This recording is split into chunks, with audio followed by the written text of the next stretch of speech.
विनोद और ममता ने दोनों ने साथ होली खेली, अपने घर पर एक दूसरे को खूब रंग लगाया। इतना ही नहीं, होली के गीतों पर दोनों ने डांस भी किया। बाद में जब होली का समय बीत गया तो नहाए धोए और नए कपड़े पहने। नए कपड़े पहनने के बाद विनोद अपनी पत्नी ममता से कहता है कि चलो तुम्हें तुम्हारी माँ से मिलवा लेता हूँ, तुम्हारे मायके ले चलते हैं। दोनों चले, बाइक पर दोनों सवार होकर चले। जब सोनकपुर ओवरब्रिज के पास पहुंचे तो नीचे वाले रास्ते पर जाकर वहां पर विनोद ने अपनी पत्नी ममता के गले पर चाकू से वार किए और उसकी हत्या कर दी। उसके बाद खुद को भी चाकू मारे पेट में और अपने आप भी वहीं लहूलुहान होकर गिर गया। इसी बीच रास्ते से गुजर रहे किसी की निगाह उस पर गई तो उन्होंने पुलिस को सूचना दी। पुलिस मौके पर पहुंची, दोनों को अस्पताल ले गए तो ममता मर चुकी थी, जबकि विनोद ने भी कुछ देर बाद ही दम तोड़ दिया। इस घटना के पीछे जब पुलिस से मालूम की तो पुलिस का कहना था कि ममता और विनोद की शादी करीब 9 साल पहले हुई थी। दोनों के कोई संतान नहीं थी। काफी प्रयास किए, इलाज चले, लेकिन कोई संतान नहीं हुई। तो विनोद लगातार दूसरी शादी करने का दबाव बना रहा था कि मैं अब दूसरी शादी करूंगा, मुझे संतान चाहिए ही चाहिए। लेकिन ममता, जाहिर सी बात है, कोई महिला करती है, ममता इस बात का विरोध करती थी कि हम किसी बच्चे को गोद ले लेते हैं, दूसरी शादी करने की कोई जरूरत नहीं है। लेकिन विनोद लगातार इस पर दबाव बनाया था। इसी के लेकर दोनों के रिश्तों में खटास, कड़वाहट घुलती गई, मारपीट होती गई। ममता को एक बार विनोद मायके भी छोड़ आया था, लेकिन बाद में जब परिवार वालों ने या ससुराल वालों ने दबाव बनाया तो फिर ले आया था। लेकिन इस बीच उसने उसे रास्ते से हटाने का प्लान कर लिया था। तो वह ओवरब्रिज, अगर जो रास्ता था दूसरा, वहां से न जाकर ओवरब्रिज से होता हुआ गुजरा और वहां पर एक चाकू से अपनी पत्नी ममता के गले पर वार किए। जब वो लहूलुहान होकर वहीं मर गई तो अपने पेट में भी उसने चाकू से वार किया और खुद को भी खत्म कर लिया। तो एक बड़ी सनसनीखेज वारदात मझौला थाना क्षेत्र में होली वाले के दिन की घटना है।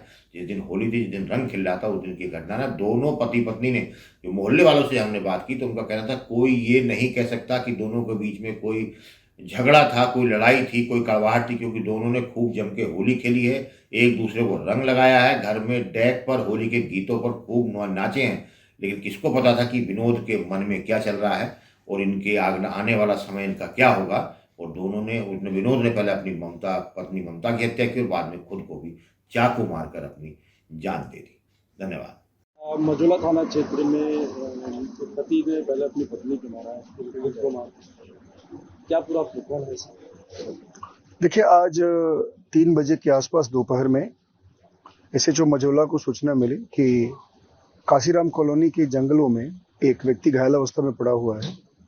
इस सूचना पर तत्काल पुलिस मौके पर गई और उनको वहां से अस्पताल भेजा गया। उसके बाद वहां आसपास छानबीन की गई तो वहीं वहां से लगभग 10-15 मीटर दूर एक महिला भी वहां पे मृत अवस्था में पड़ी हुई थी। इसके गर्दन पे चोट के निशान थे और उसके बाद उनको भी वहां से हम लोगों ने शिफ्ट किया। वहां पूछताछ की गई और एक बाइक भी लगभग वहां से 20-25 मीटर दूर खड़ी थी, उसकी छानबीन की गई तो पता चला कि जो घायल व्यक्ति था उसका नाम विनोद है। वो नया गांव नवीन नगर थाना क्षेत्र सिविल लाइंस का रहने वाला है। उसके बाद विनोद के परिवारियों से संपर्क किया गया और बाकी जो उसकी जो महिला थी उसके बारे में पता किया तो पता चला कि विनोद और जो महिला मृत अवस्था में पड़ी थी उसकी पत्नी थी, यानी पति पत्नी दोनों थे वहाँ। उसके बाद हम लोगों ने जो महिला है उसके परिवारियों से भी संपर्क किया, उन लोगों से पूछताछ की गई और बाकी जो यहाँ पे परिवारीजनों से पूछताछ की गई तो प्रथम दृष्टया ये स्पष्ट हुआ है कि ये जो विनोद था ये 2 बजे के आसपास अपने घर से निकला था और उसके बाद ससुराल जाने के लिए कहा था और वह ससुराल गया नहीं और रास्ते में ही ये उस जंगल की तरफ ले गया था अपनी पत्नी को। और उसके बाद ये अपनी पत्नी के ऊपर वार किया और वो उससे जिससे वो मर गई और उसके बाद इसने खुद अपने को भी स्टैब किया था। जब इंजर्ड रूप में इसको लाया गया था हॉस्पिटल में, वहाँ भी इसकी डेथ हो गई है। ये बेसिकली इन्होंने अपने भी स्टैब किया था, उससे इसकी उस इंजरी से इसकी डेथ हो गई। दोनों इस प्रकार दोनों की मौत हो गई थी। हम लोगों ने जब मृतका के यानी जो विनोद है उसकी पत्नी के परिवारीजनों से पूछताछ की मायके पक्ष से तो पता चला कि इसकी शादी 9 साल पहले हुई थी और 9 साल के बाद भी कोई बच्चा इन लोगों को नहीं हुआ था। तो जो मृतका है उसकी पत्नी, उसने अपनी मदर को, अपने भाई को बताया था कि उसका पति उसके साथ मारपीट करते थे और संभवतः कोई दूसरी शादी करने का भी शायद वो प्लान कर रहे थे, जिसके संबंध में उन्होंने कुछ अपना प्रयास भी किया था, जिसके बारे में हम लोग को जानकारी मिली है। कुछ इलेक्ट्रॉनिक सर्विलांस और इलेक्ट्रॉनिक रिकॉर्ड्स के हिसाब से भी इन बातों की पुष्टि हुई है। बहरहाल हम लोग इसका पोस्टमार्टम करा रहे हैं। परिवारजनों ने लिख के दिया है, जिसमें जो मृतक विनोद है उसके बारे में लिखा गया है। उसने हमारी बहन को, यानी जो मृतका है उसके भाई ने ये लिख के दिया है। उसने उसके साथ मारपीट करता था और दूसरी शादी करने का प्लान कर रहा था और अपनी पत्नी इसकी बहन को मारने का भी प्लान कर रहा था। तो उसके बारे में हम लोगों ने सब उसकी जो एप्लीकेशन उसको ले ली है और इसमें आज पीएम कराया जा रहा है, अग्रिम वैधानिक कार्रवाई की जा रही है। तो आप कौन लगती है ममता जी की? मेरे रिश्ते से तो जेठानी लगती है। तो कैसे पता चला आप लोग को कि उनकी मर्डर हो गई है? पुलिस वालों ने फोन कराई है, इन्होंने जो है उन्हें बताया। मैं उसकी बड़ी नंद। अच्छा, तो कब पता चला आप लोगों को? मुझे शाम 5 बजे पता चला। पुलिस वालों का फोन आया था। उन्होंने बताया था कि ऐसा ऐसा आपके यहाँ का सदस्य है, ये हो चुका है एक्सीडेंट, आप आ गए। हम गए वहाँ तो पता चला कि एक्सीडेंट नहीं, किसी ने मार दिया। तो ये जो इनके हस्बैंड थे, तो इन्होंने मतलब कैसे क्या किया, कुछ पता चला? ये तो कोई लड़ाई नहीं थी। अच्छा, तो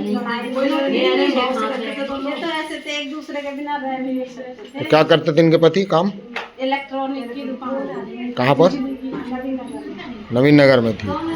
तो रहने वाले मतलब काशीराम नगर में रहते थे दोनों? यहीं के रहने वाले हैं? यही घर है काशीराम में, से आगे हड़तले में उनकी ससुराल है, वहाँ मिलने गए थे। लड़की कहाँ की रहने वाली है? हड़तले की। हड़तले की है। होली मिलने गए थे अपनी सास के घर, वहाँ तो पहुँचे नहीं, वे कह रहे हमारे पास नहीं आए और रास्ते में ही किसी ने ना मार दिया। अच्छा, आप लोग लड़के वाले परिवार की तरफ से हैं? तो लड़की का घर कहाँ पर है? हड़तले, कहाँ पर? हड़तला में? इधर है हड़तला, सब्जी मंडी? यहाँ रेलवे स्टेशन हड़तला में। अच्छा अच्छा। आपके राज्य की खबरें, आपके शहर की खबरें सबसे पहले जानने के लिए देखते रहें अमर उजाला। चैनल को सब्सक्राइब जरूर कर लें और पाएं हर अपडेट।